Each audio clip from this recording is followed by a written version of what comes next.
Well, hi, everybody. Welcome into this week's show here on JTV. We are looking at emptiness here in Jackson. Half empty. Adam's still there. He I am. is doing well, I hope. Yes, yeah. How are you doing, man? What's the temps looking like down there?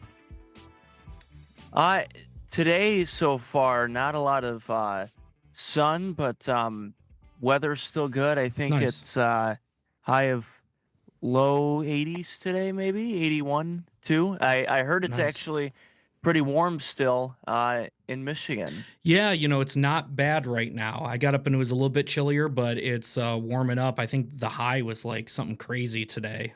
So yeah, not as bad, but still, I think everybody's kind of envious of where you're at. Probably.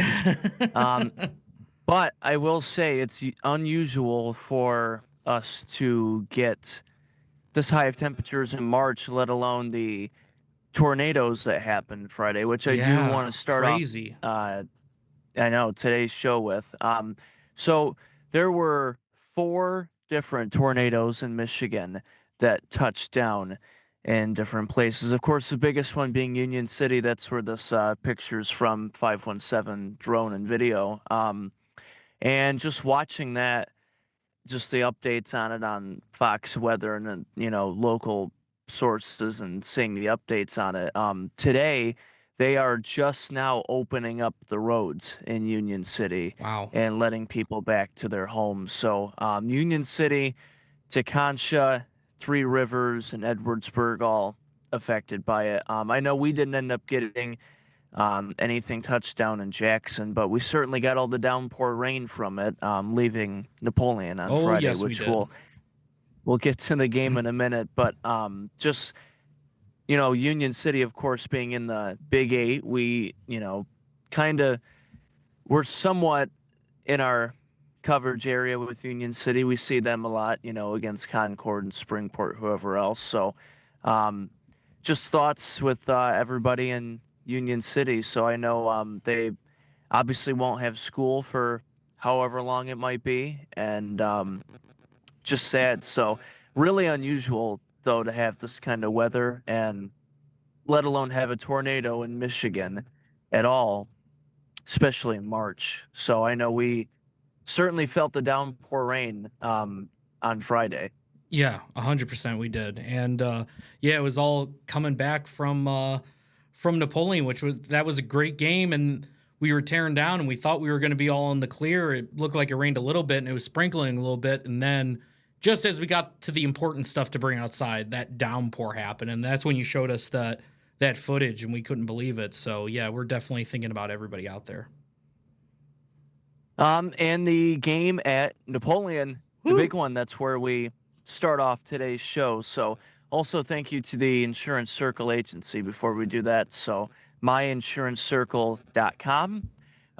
Lumen Christi, Grass Lake, meeting for the 3rd year in a row in the district final. This one at Napoleon High School on Friday. Lumen eliminating Grass Lake for the 2nd straight year, 64-53 for a 2nd straight district title for the Titans. Kenna Hunt, 27 points. Lucy Rozak, 22 points for Lumen. And this was pretty much the win to have for either team. Had been saying it. It's a shame that these two teams are meeting this early on.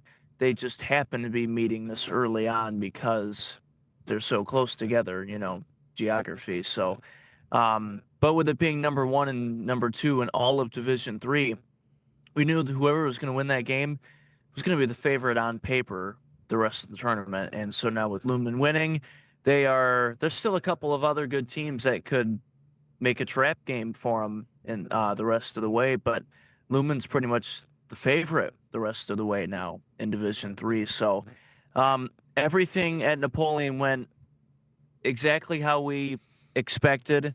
Great crowd. Both student sections were great. So whole atmosphere was good. I know, our friends at Prate's Place and Aggies and Sullivan's everywhere else had the game on just with it being sold out. And, people started showing up before 5:30. It was everything we expected it to be and then some. So it was a great night at Napoleon and great win for Lumen. Yeah, and really how I just rewatched the highlights again just because I wanted to get those fresh in my mind before the podcast. And I mean, like Rozak played her like one of her best games. I mean, she was lights out, and that three before the end of the third was huge because I'm pretty sure it would have been tied going into the fourth if it wasn't for that. And that just put a little bit more momentum on Lumen Christi's side. And really, after that, they shut them down. So Lumen did an excellent job. That was one of my favorite games of the year. I mean, it was what I think the largest lead other than the very end. I think the largest lead of the night was like 5 or 6 points. It really wasn't. It was close throughout. So great game, great atmosphere. It was fun to do a game there, and it was very loud. It was very loud, and I know you probably saw that too with where you were at. It was a loud one Yeah, there. we felt that in the Oh headsets, yeah. for sure. And going into the game, we talked about it in the pregame show and our scouting report. One of our three notes was one, foul trouble. Both teams can't get into foul trouble. That's what happened to Grass Lake. Hmm. Lape fouled out in the fourth quarter, which was devastating for that team. Um, and a couple of other girls on Lumen got into foul trouble. Nobody fouled out for them, I don't think, till later on in the fourth. But um, we knew that somebody was going to foul out or something like that was going to happen because Lumen's a defense first team. And they're going to play physical. And I talked about it. We'll show the interview here in a minute, but I talked about it with Coach Stein after the game. I asked him, we did the game live against Country Day, and in the post-game interview, he said, even though they got the win, they didn't play well that game, sloppy. And he said that kind of performance is not going to win a game against Grass Lake. And both of these teams, as much as maybe both coaches and some players didn't want to say early on, both of these teams and everybody knew that these two teams were preparing all year for this game. Because at the beginning of the school year who's going to be in your district and all of those logistics. So going into the season who you're going to have to beat and where it may or may not end. Um, and both of these teams play such hard schedules, non-conference. And for Lumen, the Catholic League's tough for them. But both of these teams build non-conference schedules that are really tough against a lot of Division One schools. To be ready for this game, why did Grass Lake add a Division One game on a Saturday before the postseason last week? Yeah. It was for this game. So, um, it's obviously we we stayed neutral Hmm. as a Grass Lake person. Those of that I'm a Grass Lake person, probably for me wanted to see it, go the other way. But obviously, as great of a team as Grass Lake is, that's their that's the one team they can't beat. And I hate to make I don't know if I'd call it a stereotype, whatever about them, but they're a good team but they can't beat Lumen. So that's the way I look at it with Grass Lake, and it's understandable. I mean, when you bring in first year coach, Scott, he's on back-to-back state championships at the Right. school he was at before, and he's won 4 total, Hmm. and a fifth one as an assistant. So um, he knows what it takes to win that kind of game, and I'm excited to see how far the Titans go for the rest of the way. Yeah, and I mean, we talked about this, how good Rozak was, and of course, Kenna Hunt just went crazy. I mean, they really didn't have any way to stop her from just driving inside and hitting a layup. I mean, she made it look easy, and there was a couple plays too that we noticed that where it was like that inbounds pass late in the game. I think it was like a 5 point game, or they were trapping her in the backcourt, and she was able to get free, and they were on like a 2-on-1 eventually. It's like that shouldn't have happened at a 5 point game. They had to play different defense there. But they they played their hearts out. I mean, both teams played extremely well. And like what you said, if it wasn't Lumen Christi, they would have kept moving on, and I assumed this meeting would have eventually taken place anyways. But like you said, it was kind of a shame that it had to come to this, but it was also awesome that it had to come to this because we got such a great game out of it, and something that will be, I think, looking back on for a while is how good this game was and how memorable this was. Yeah, and thank you to everybody who watched on JTV. Obviously, Yes. with this not being an NFHS game, we were the exclusive. It was a JTV Yeah. exclusive game besides listening to it on the radio. Right. So we appreciate all the kind words that everybody has sent to us after the game, any comments on our Facebook, any other messages that I've gotten or you've gotten or anybody else. I know people were sharing pictures of them watching at home or wherever. So, and it was probably, as far as numbers go, definitely our most watched game of this year, but probably our most watched live basketball game. I don't know if I would say ever. I don't have the It might numbers in be front of though. me. It might be because But when it's definitely up there. yeah, because like when have we had this sort of exclusive where, normally what we get is during the regular season. So the fact that we get a postseason game and it was, a sold out crowd. So people turned away at the door. The only way they'd be able to watch it is JTV. So, yeah, I think this is probably, if not our most viewed game, one of our most viewed games. And it was one heck of a one to do it with. So, Yeah, absolutely. See, problem with doing this on Zoom is that I'm getting all these more NFL free agent oh things no. on my phone coming Oh in, all the no. alerts. We'll have to talk about that later. So yeah, we do have some NFL signings coming up. But congrats to Lumen Christi and Grass Lake, both with fantastic seasons. Lumen hosting the regionals this week in their home gym, so they can win another trophy in their own gym on Wednesday night. But after the game Friday, I had a chance to talk to the head coach, Scott Stein, and Kenna Hunt. David Rice here for JTV Sports, here with the winning coach, Scott Stein, for the Jackson Lumen Christi Titans. Coach, we had the game live against Country Day, and you said in the post-game interview, it was got the win, but didn't play as well as you wanted to. You said that kind of performance wasn't going to win this game against Grass Lake, and the kind of schedule that both of you teams have put together really for this game. Just thoughts on everything, and close all game. Fourth quarter is when you guys pulled away late. Yep, we talked all week. You've probably heard me say this. If it was a skills contest, they're going to win. So we talked all week that we know we're mentally tougher, we know we're physically tougher, and we're going to go out there and compete and do what we do for 32 minutes. Being in the Catholic League, playing the non-league schedule that we played, we've had a bunch of these games where the game is 32 minutes, and I have complete trust that we're going to be there. Our girls competed so hard. We made too many mistakes with the ball, bad passes with the ball, and we're sloppy, and gave up middle too many times. But my God, our girls played hard tonight. How much did the defense-first mentality that you guys have had all year play into this game tonight? Because it was physical on both ends. It was. That's Grass Lake that might be the second best team in Division III.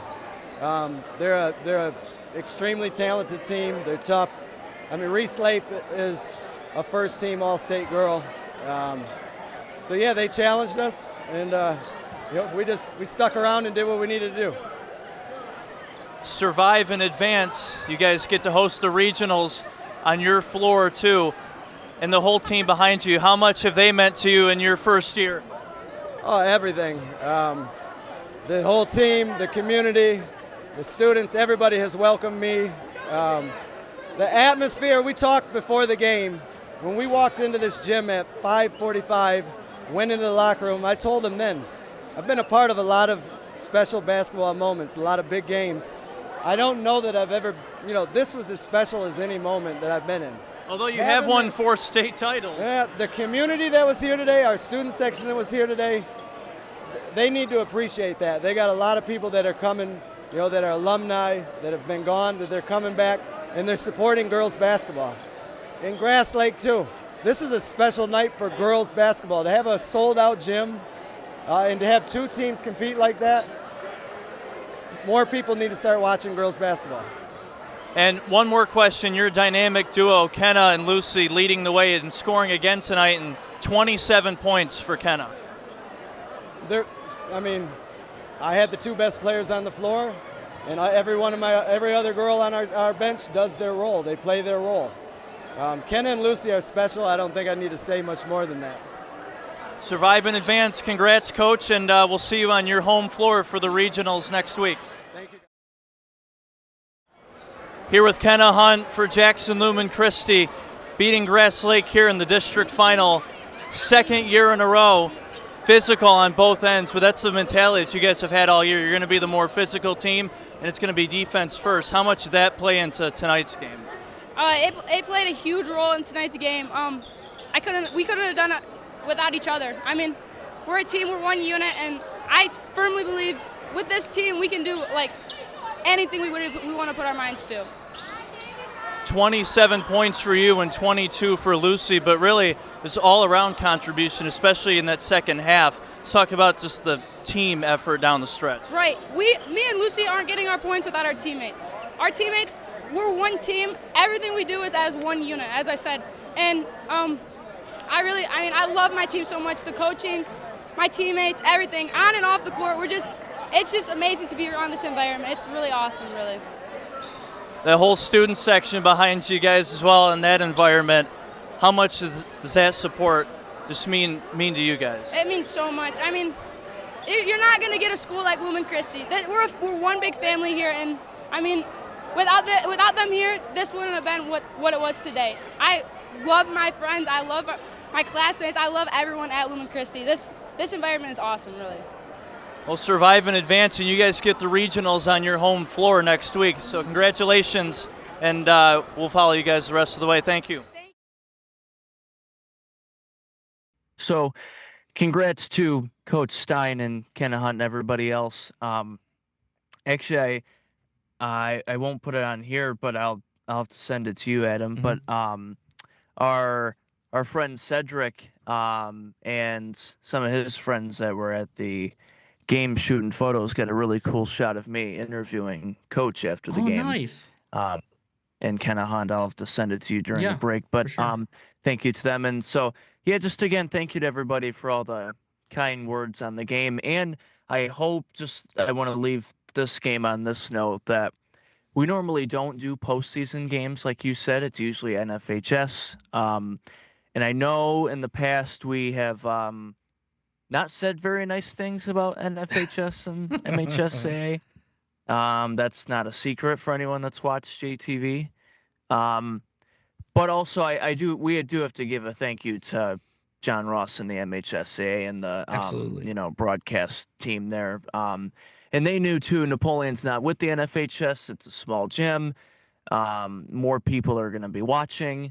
And I know a lot of people around the state had their eyes on this game as well. So I hope for anybody that usually just watches NFHS and anybody that, is higher ups with that they watched our broadcast Friday and just saw the product that we have and how good of a broadcast that we put out, and just keep that in mind for the future. So that's my last point on that. So a couple of other district finals from Friday.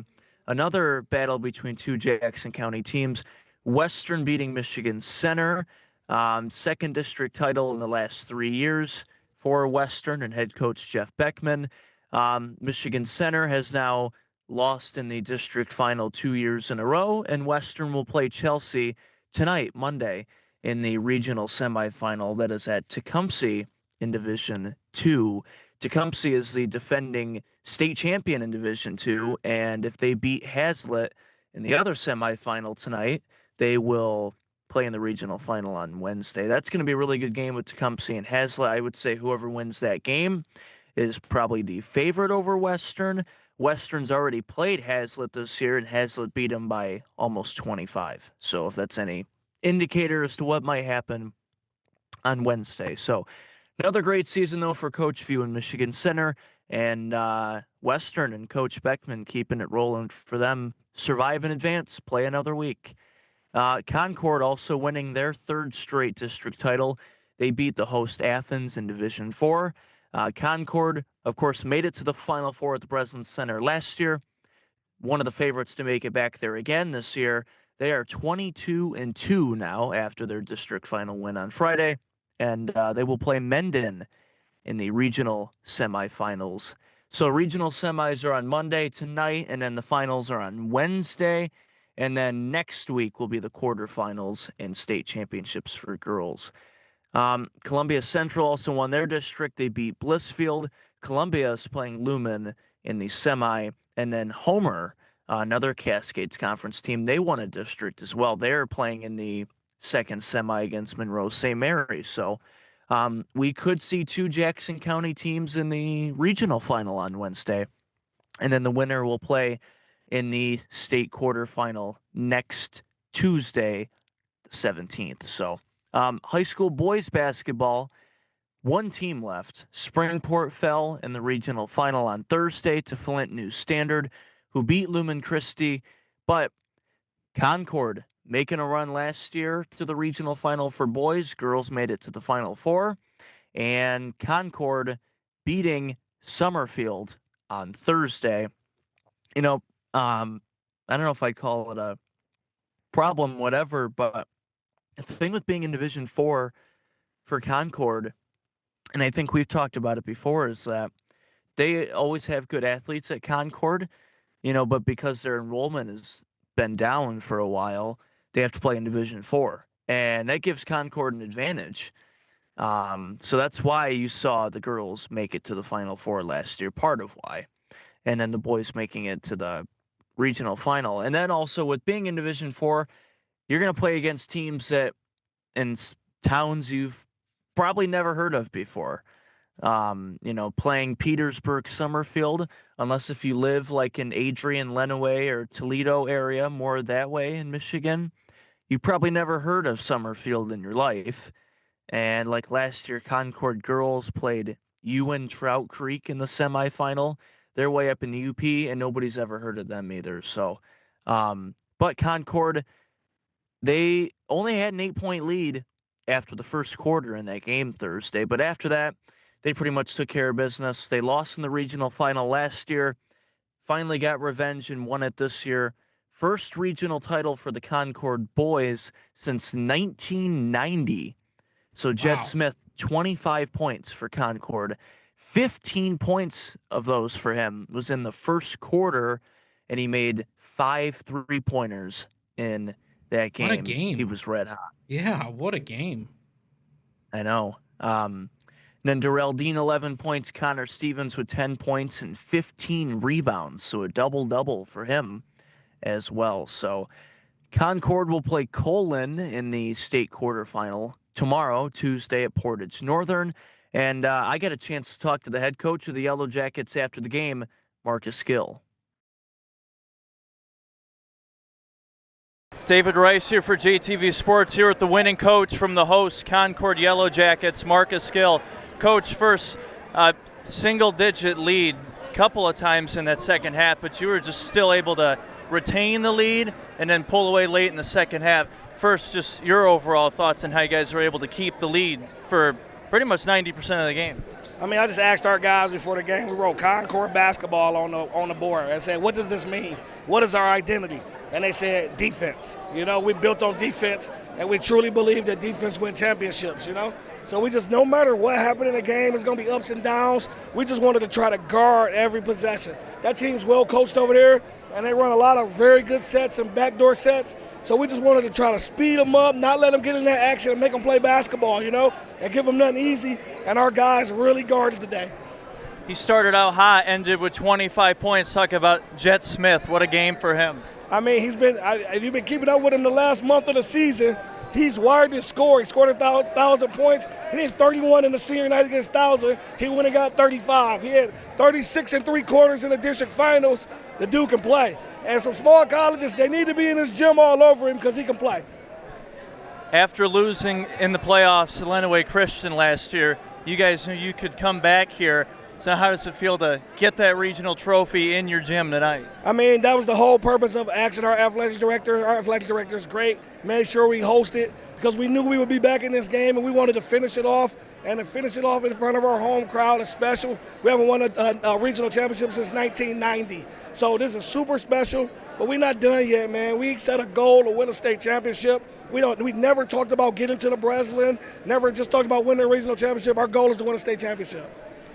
How much does the student section, quite the environment from them tonight, mean to you and your team and the girls hoping to make a run too? Hey man, the support of this school and this whole community is unmatched. You know, you see Gilville, that's amazing, man. I love it. I love it. I love it. We love those students. That's why, as immediately we shook the team hand, we said go over there and give them some love because they are part of us, and we're going to support our girls, and we're going to both try to go win these things. Well, congrats, Coach. Survive in advance. We'll see you Tuesday. Yes, sir. Thank you. So we have photos from that game and all the other girls' district final games on our website, plus video highlights too on our Facebook, but online, everything at jtv.tv. So coming up on the show today, the high school state wrestling finals were over the weekend at Ford Field, so we'll have a few results for that. We had 2 state champions in our area for wrestling. So also we had a team in the cheer and gymnastics finals, World Baseball Classic. Tarek Skubal may or may not pitch in the championship if the U.S. makes it there. He has not returned to the Tigers yet, so we will get to that. March Madness, is Miami, Ohio in or out? They should be in. They better There's no be in. discussion, but there's a lot of people, one coach in particular I will talk about, who says they are not in just simply because they're in the MAC, and that's disrespectful. It's crazy. I mean, look at all the Cinderella teams and conferences even smaller than that. Yeah. So, Yep. we'll get to that. The Pistons have lost 4 games in a row now. They once again did not play well against the Spurs. And they're still up 2.5 games in the East. But do we worry? Do we not worry? Because the regular season ends in about a month-ish, month and a half. So we'll talk about the Pistons.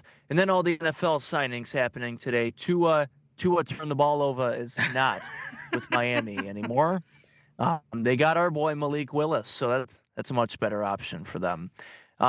Travis Kelce, I'll tell you if he is returning or not. Ooh, I hope so. And Travis Kelce will have a new teammate, a new running back in Kansas City next year as well. I will tell you who their new running back is. And a couple of other NFL signings, somebody from the Packers going to the Cowboys. We once again fleeced the Cowboys management. And a lot more with the NFL. So a lot to get to. When we come back on JTV, we will have high school state wrestling championships. So don't go anywhere.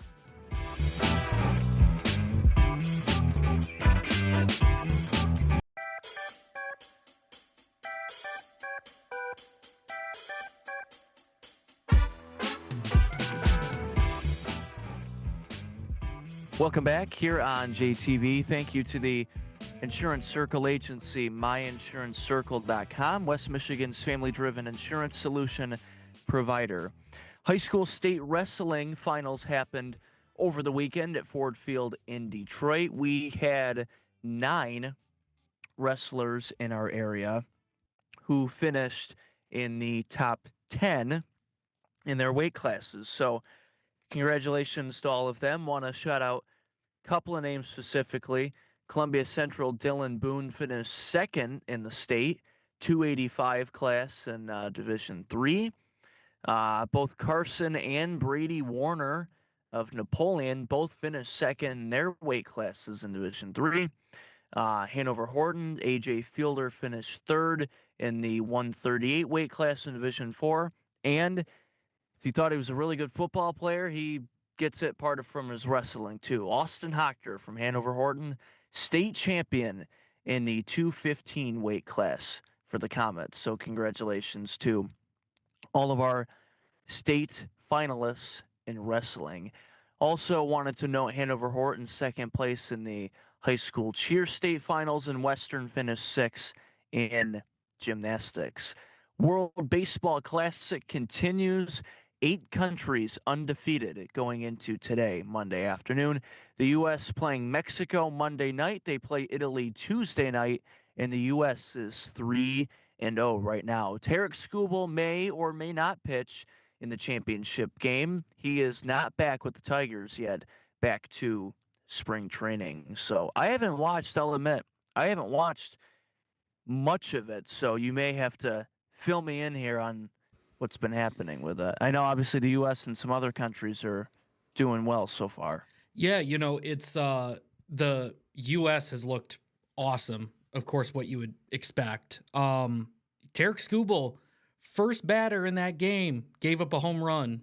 Looked like it was a double. Then they overruled it and said it was a home run. So not the best start, but he settled down and just destroyed afterwards. And we ended up winning 9-1 against Great Britain. Great Britain was not a super strong team, so I'm not surprised that it was that we blew them out. I'm just curious, can this team beat Japan and some of these other highly rated teams, Dominican Republic, a few others that are really good? I hope so. I think it'll be easy to get through this group stage. We're going to take out, every team in our path in this group stage. It's just once we get to the actual tournament part of it, can we do it?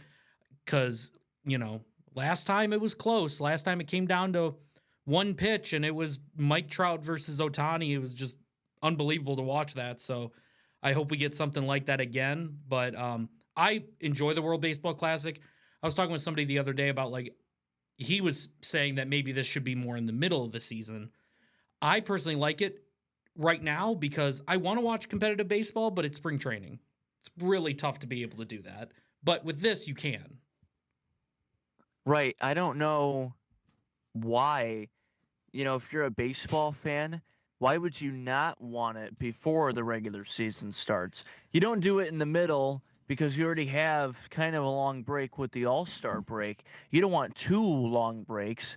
We already had a 2 to 3 week break for hockey, and every league has a week or 2 break for their pro, All-Star game, whatever. So if you're a baseball fan, I'd much rather have competitive baseball now, like you said.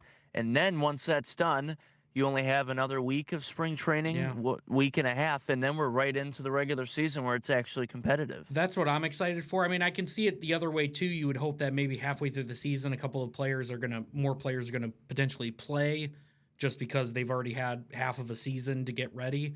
So you can argue that some of these guys are not in their full form yet, with it still technically being spring training. But I'm with you here in terms of I want to watch baseball. This is good baseball to watch. I do think it's interesting though when you look at some of these teams. I understand they have to field these teams, but I think I was looking at Team Israel, and it was every single positional player other than the outfield was born in the U.S. and main residence in the U.S. I get it. It's based on heritage. That's how you're able to get to some of these teams, but it's not kind of like what you would look at like for the Olympics or something like that, where it's like, some of those rules, it's like you have to be a resident of that country. You have to have citizenship with that country. There's a lot of things with the World Baseball Classic where it's like, well, you could go there once on vacation and it counting. Maybe not that bad, but that's what it feels like for some of these teams. So it's kind of weird looking up the makeup of some of these teams. It's like Team Italy has a majority Americans on that team, people that were born in America, and grew up in America, but it was just, they have that heritage. So that's what qualifies them. And it does make it more competitive. So I understand both ways, I didn't know Israel had a baseball team. Yes. I was going to make a political joke about things right now, but I will. Yeah, you probably should. I will refrain. Thank you. I will refrain from that. But no, I didn't realize with the rosters, though, it's literally not anything like the hockey or any other country sport. That's got to be weird, like seeing just a regular American dude who plays, for, let's say, the Tigers in the MLB, but somehow he's on Team Italy or Israel or whatever it might be. And, you have, and then juxtaposed to that, you have, I think it was Nicaragua, which Nicaragua has literal plumbers, construction workers that play baseball on the side, and they are the Like the ones. people that make the old time NBA jokes. They played Yes. against plumbers It's and truck literally drivers. it's literally that for Nicaragua. So like everybody is saying that they were kind of the darlings of the tournament, right? Because like everybody's rooting for them because it's just this is like a part-time thing. You know, this is their part-time thing when they're not working. So it's cool to see guys like that. And then you get those cool stories of like 17-year-old for I forgot which country it was, but maybe it was Great Britain or maybe it was the team before that. I can't remember, but struck out Aaron Judge. We're talking about a 17-year-old that strikes out, I think, Aaron Judge and Bryce Harper. Or he got Aaron Judge to ground into a double play and struck out Bryce Harper. So it was just like that. Those stories are what's cool about the World Baseball Classic in my eyes. So I want more of those like Cinderella stories in here. Right. You imagine like Jack the plumber, from Yeah. whatever country, striking out at a nasty changeup, striking out Ohtani. Yeah, and he's coming back home and is like, hey, I had this experience and look at what I did. Sure, we might not have won, but that's an experience he's gonna have for the rest of his life. Right, exactly. So we will, with next week's show, come back with a update on the World Baseball Classic. March Madness, I want to turn over to that. I'm looking at ESPN's updated bracketology and their projections. There's a couple of teams who have made historic Cinderella runs before that are projected to be in the tournament right now. Just going down the list here before we get to Miami, Ohio, because for some reason that's been a debate, shouldn't be. UMBC is projected in the tournament as a 16 seed. Let's go, the Retrievers. If you remember, Yep. if you remember UMBC, they beat Virginia as a 1-16 game. I believe probably 8 or 9 years ago by now. Yeah, and that game wasn't even close. If you remember that game, like they just steamrolled Virginia. No, they were the better team the whole time. And then Virginia the next year wins the national championship, which is crazy. Ohio State has been on the bubble. They have them as a 9 seed right now, 8-9 matchup with Georgia. Arkansas is up there, South Florida. Another Cinderella team that's been in it before, Stephen F. Austin. They are projected in. NC State. Michigan State is a 2 seed right now. Michigan has to be a 1 seed. Yeah. If Michigan State's a 2 seed. Yeah, I agree with that. Just going down more of the list here. Lehigh. You remember Lehigh beating Duke? Duke, that's right. They were a 15 seed, I believe. Yep, it has Lehigh in one of the play-in games against, it says B-CU. I'm assuming Boston College University? Maybe. I don't think they typically have a dash, but I don't know who that could be other than them. Oh, here we go. Bethwayne Cookman. Now that sounds like a Cinderella team if I've ever seen one or heard one. Let's see. VCU. Remember VCU made, I think, the Final Four one year. Virginia Portland State. Yep. Right now they have Michigan as a 1 seed in the Midwest region against the winner of Long Island and Howard play-in game. Wow. So watch out for Long Island. I guess. High Point as a 12 seed, North Dakota State. So here's Miami, Ohio. They are in as a 11 seed, 31-0 as an 11 seed. The disrespect. I'm telling you. Yeah. And they would meet Purdue in the round of 32. Let's say just keep going by the rounds. Then they would play UConn or Kentucky in the Sweet 16, and then they would get Michigan in the Elite 8. Yeah, I mean, I would hope that they can go on a run. That'd be so sick, but it's not. I think they can maybe get through the first 2, but it will be tough sailing after that, and that will be their time to prove, do they deserve to be here? I bet you the coach is loving where their seat's at. I bet he loves it because he's just like, he can point to that on the dry erase board and be like, hey guys, like they totally disrespected us. We've beaten every opponent and they've disrespected us. Like, let's go out there and prove them wrong. I think that's huge for that team and Right. could lead them to go far. There's quite a few teams who are already automatically qualified for the tournament, with some of the smaller conference tournaments already done. Queens, New York University is a 16 okay. seed. I thought it was Queens of the Miraculous Medal. I was going to say, I was like, when did they get in? Yeah, are they big enough? Yeah. Northern Iowa, if you remember Northern Iowa, they beat Texas a few years back on a buzzer beater. Half-court buzzer beater. Yeah, I remember that. That was crazy. 13 seed Utah Valley. Let's see a couple other ones. Troy, 14 seed. Wright State, 15. So on the bubble, the first four out: Indiana, Big Ten team, and then Virginia Tech, Stanford, New Mexico. Oklahoma is the next four out, and then the last 8 teams in. Santa Clara, that's disrespectful to them. They're in the West Coast Conference with Gonzaga. That's same team who almost beat Gonzaga, and there's actually 3 good teams in that conference. Them, St. Mary's, and Gonzaga. I was going to say St. Mary's just beat Gonzaga, right? Yeah, right. VCU, Auburn is one of the last 4 in. Wow. This is where the debate has been. The specific coach I was going to bring up, Bruce Pearl, who was the Auburn coach, retired, and he's now with CBS. His son Steven took over as, because he was probably totally qualified for that. He took over as the head coach, and that's why he's been pleading to not have Miami, Ohio in the tournament so his son's team, Auburn, can get in. But people don't realize Auburn is 2 games over 500. They have some really bad losses. They have 1 good win and another decent win, but you're in the SEC, and the SEC is hard in basketball, just like it is football. So, no, absolutely not. You don't put a 500 team in from the SEC over a 31-0 team. That doesn't matter what conference. I mean, here's my take. It's immediately voided when you told me that his son is the coach. That's conflict of interest, totally voided in my eyes. But I will say this.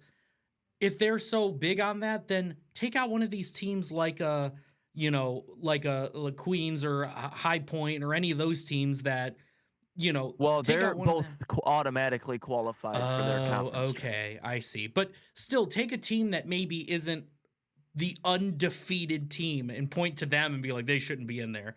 Pick a different team and say they shouldn't be in there. But anyways, like I said, it's a conflict of interest. So to me, it's almost a no story. It's just like, whatever. I think any dad would stick up for their son in a similar way. So, whatever. Well, looking at Auburn's schedule here, just got a huge free agency alert. We'll get to that in a minute. Yes, That's why I made that face. Okay, I gotcha. So Auburn's losses, this includes bad teams and good teams. They lost to Alabama on Saturday by 12. Auburn's obviously not ranked. And Auburn lost to 1, 2, 3, 4. They've lost 8 games against non-ranked teams. Yeah. So that's my point. I mean, they shouldn't be in regardless. So Big Ten tournament and all the major conference tournaments starting this week.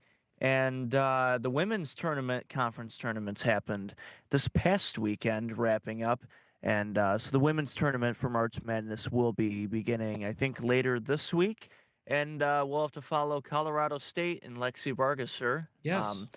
Of course, they just celebrated Senior Day for Colorado State. So great career for her and having a great year out in the Mountain West. So we'll have to follow them throughout the women's tournament. So Pistons, before we go to break here, Pistons have lost 4 in a row. Once again, did not play well against San Antonio.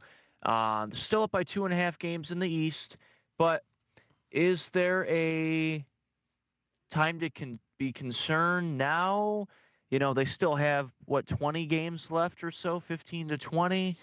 I just want to know where, at least you think, where we should be at as far as concern. Because at one point it was them and OKC for sure, the best teams in the NBA. But now they lost both games to the Spurs. Are the Spurs better than Detroit? Is Detroit still the clear favorite in the East? Jason Tatum already coming back, and he already had a good game in his first game Yeah. back. Yeah. I mean, I'm not personally concerned. I would say give me 10 more games to feel like, if we play real bad 10 games, then I will be worried because if there's only 10 left after that, that's going to be a problem. But right now, I'm not panicking, but I'm also the guy that doesn't panic about, what was happening with the Tigers at the end of their season. And I wasn't panicking the whole way, and then they barely got in. So, but I'm not concerned right now. Pistons, I still believe, are the best team in the East, and I don't think it's close. I think Boston would be the next best, maybe even the Knicks possibly. But I think that right now, Pistons are still clear number one. But it all comes down to, in my eyes, obviously it's how you finish. But I think a key thing is these next 10 games.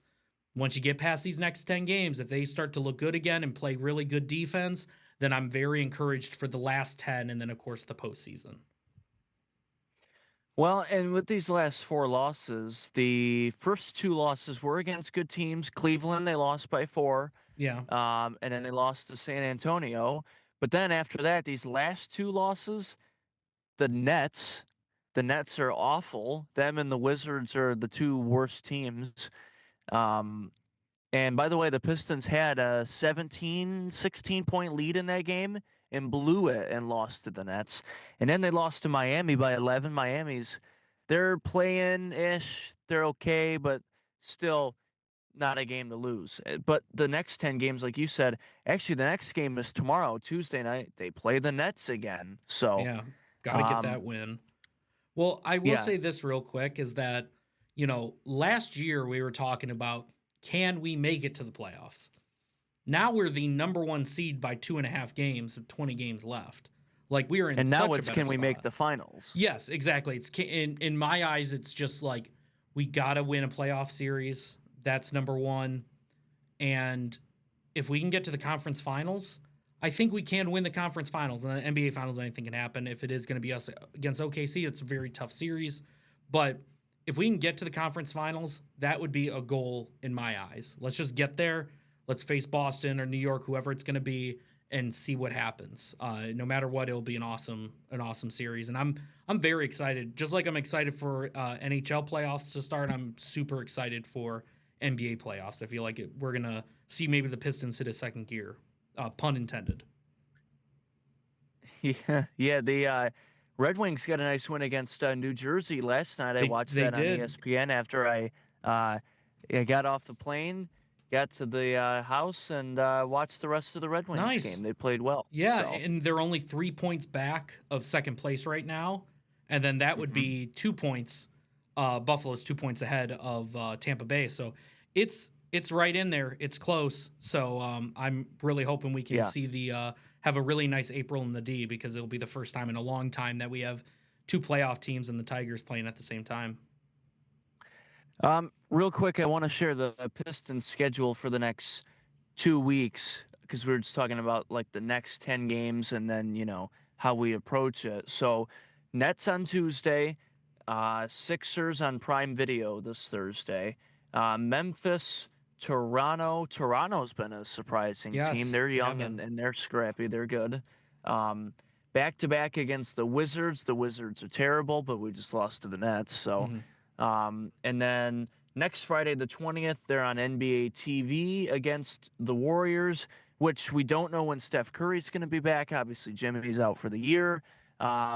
Draymond's been having to put the team on his back, and Draymond's not known to be a scorer. I was about to say. So you can imagine Draymond trying to carry the team there. Shooting with a backpack on. He actually played really well against OKC. They were the Saturday night primetime game. I think he had 4 or 5 threes in that game, and he was feeling it to start. Trust me, they lost by only 4. I mean, I would love Draymond coming back home and playing one or two final seasons in Detroit. It would be so cool. if that were to happen. And I think that's something he might want to do, because I watched a video with him talking about, I think it was his podcast or whatever.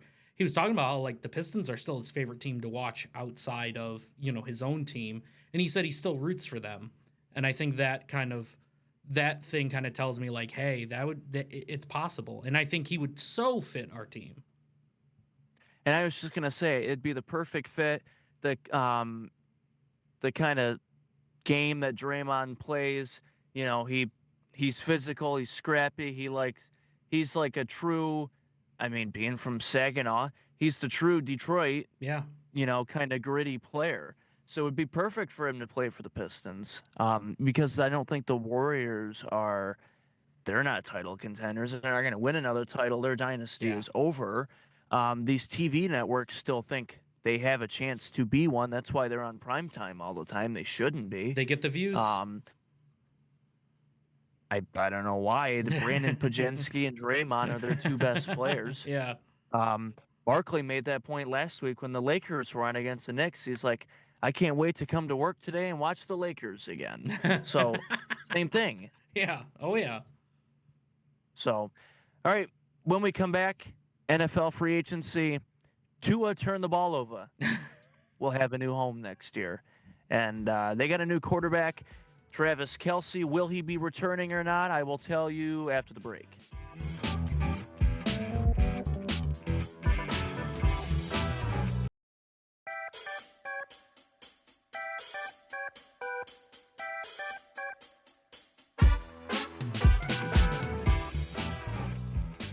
Welcome back here on JTV. Live once again this year from the closet. It's an half-empty studio back at home. Adam Bragginser's still there. I am. He looks like he's ready to go for baseball season. I am super ready for baseball season. The World Baseball Classic just has me going crazy. I just want to see the Tigers out there. And they're on Fox tonight and then FS1 tomorrow, so Yep. be able to watch them. Let's go. All right, before we go, the two big NFL headlines that happened today, we were teasing about earlier. Dolphins releasing Tua. I'm not surprised by this. We knew it was going to happen soon, whether they were going to trade him or release him. He wasn't going to be with Miami next year. He is not good. There's no other way to put it, really. Did you hear how much money they're going to be paying him? Yeah, I was just going to mention Miami is taking a $99 million cap hit by doing this. $99 million. And because it's so much dead cap money that's affecting them, they have to spread it out into 2 years. So $45 million of dead cap this year and $45 next year. And that's a lot. That's a lot per year as well. And will for a player that's not really that good. Yeah, and I know we weren't going to talk about any of the other signings, but just because this pairs so well with it, they go out and sign Malik Willis to a deal. And I have it written down here. 3 years, $67.5 million is right now what they're saying it is. I just think, yeah, he has shown signs of greatness. He does look pretty good at times, but to pay all this in dead cap and then go out and sign a guy that you're not for sure if it's going to work out, I just feel like the Dolphins are setting themselves up for failure. So I think it's going to be a rough season for Miami fans. I apologize. As if it hasn't already been. Oh, yeah, that's what Lucas was saying up here. He goes, I think every season I've watched, they've been terrible. And I was like, he's like, since I've watched football, I'm like, yeah, that sounds about right. It's not the early 90s anymore. Sounds about right. Yeah. I obviously it sucks to see Malik Willis go from Green Bay, but we knew it was going to happen because there's teams who need a starter, and Malik Willis is a good quarterback. Yeah. The only reason why maybe didn't show that is because he used to start for the Titans. So yeah, the Titans are just bad, so that doesn't count. Yeah, I'm excited to see what happens. I just think they're going to have a really bad year. Yeah, and I think he knew that depending on whatever team he was going to go to, he knew they were going to struggle, but he wants to start somewhere. Yeah. But I will say, obviously, we weren't going to bench Love because we paid him all this money and start Malik Willis. He only started because Love was hurt. But other than the one game where Derrick Henry ran the ball all over us, we won every other game Malik Willis started for us. I have no complaints with him. He's a great player. So Miami's getting a good quarterback finally. Yeah, I'll be anxious to see how he performs going into the year, and to see if Miami tries to go in the draft and get anybody to kind of pair with him. And then I'm curious what Green Bay does, because unfortunately, like, it's just what happens. I feel like Jordan Love gets hurt a lot, and you want a good backup just in case. So I, for your guys' sake and for your sake, I hope you guys get somebody. For our sake, I hope you get no backup and you just have a punter as the backup, but I doubt that's going to happen. So, Well, I'm really, though, I was surprised it was Miami that got Malik Willis, because Miami already had a backup, Quinn Ewers. They drafted yeah, him that's from right. Texas. They did. So, yeah, they probably aren't going to go out and get anybody. He'll just be the backup. So they're not going to get anybody else. We need to get somebody else now, Yeah. other than Clayton Tune from the practice Yeah, squad. there you go. God, I hope, please. Oh, man. keep You him. know what they're going to do. You know they're going to do that. Yeah, they're going to keep him and not make any moves Yep. because our management sucks. That's correct. All right, before we go, one more NFL thing. Travis Kelce announced this morning Oh. he is indeed returning Let's go. for a 14th Let's go. season in the NFL. NFL Network reported that this morning, and he's going to have a new teammate, Super Bowl MVP Kenneth Walker, Nice. joining the Chiefs. Let's go. That's a big deal.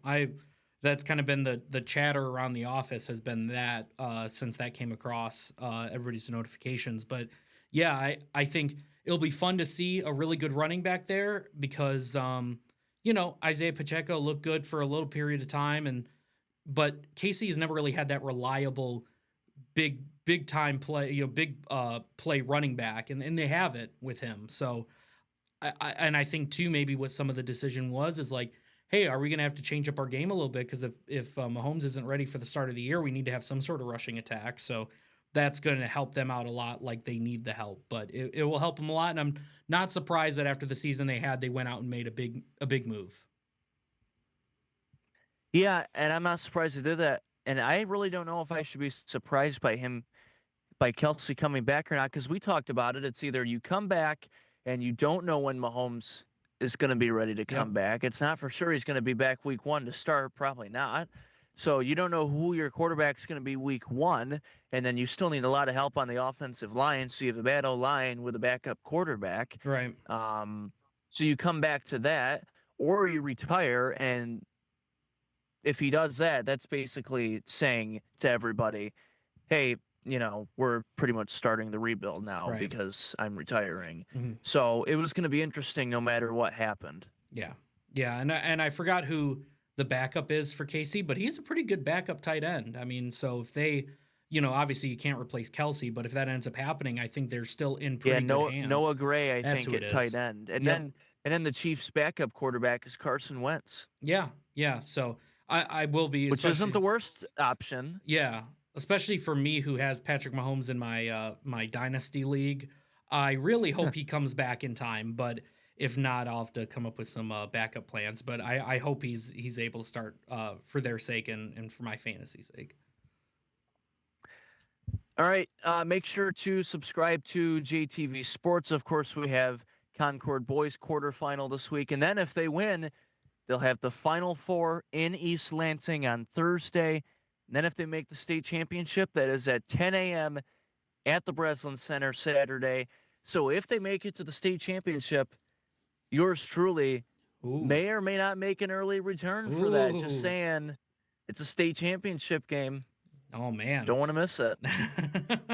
Little teaser there. Yeah. But no, we'll follow our website, jtv.tv, and then our show's Facebook page. Of course, even though I'm not in Jackson, I'm not physically at the games, I'll still be watching them tonight and Wednesday, trust me. And I'll watch Concord tomorrow night against Colin. So follow our Facebook and jtv.tv and our social media for all the scores and video highlights and photos. So that about does it for us. So we'll have all the regional final highlights and Concord boys highlights on the show next week, plus the rest of those NFL free agency signings that we did not get to today, including Mike Evans going to the 49ers. Whoa. 49ers getting another weapon. Whoa, I did not know that. I know that just came in as we were wrapping up. That's interesting, man. Spent his whole career in Tampa Bay and then now Shocked. 49er. Yeah, I'm very surprised, but that's a great get for them, man. That's awesome to add to that team. So we will have all of that and all high school basketball highlights on the show next week. So hope everybody's doing well back at the station, and give them all of my best. And, Will do. We will still be communicating throughout the week. Yep. So Awesome.